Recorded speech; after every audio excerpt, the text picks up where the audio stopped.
Good morning. This is George Kachuk, or RCM Wealth Advisors, reporting to you from the CME Group trading floor in Chicago. Well, let's take a look at the equity markets.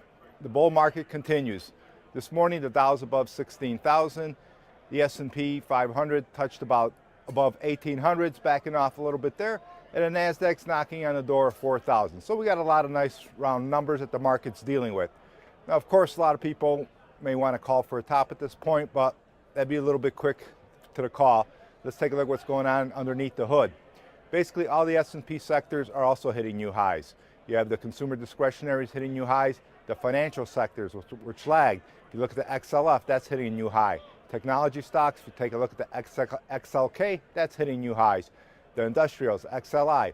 Now, also as the Dow's hitting new highs, you also have the Dow Transports, again, confirming the Dow theory.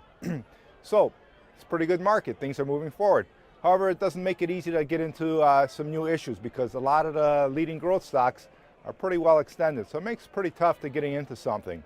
So you've got to try to find something that's coming into support level and bouncing off those levels, something that's fundamentally sound, and that may be your best bet in this market.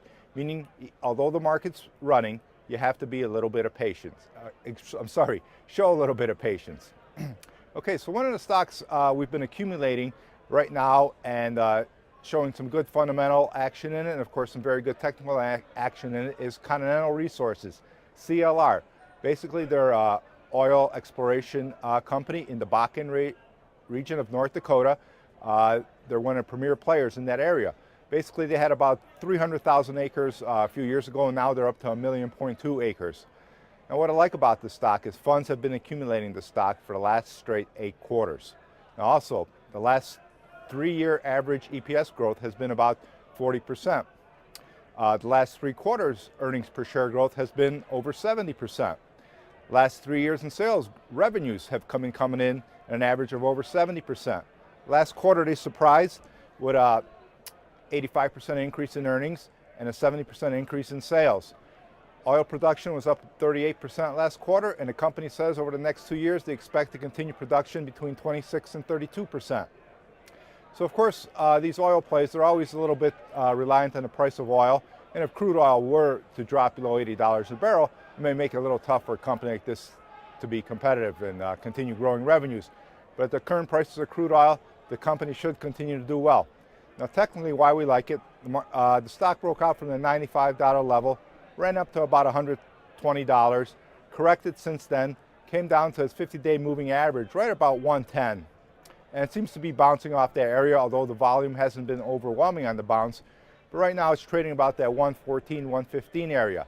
I think you can pick up the stock at these levels.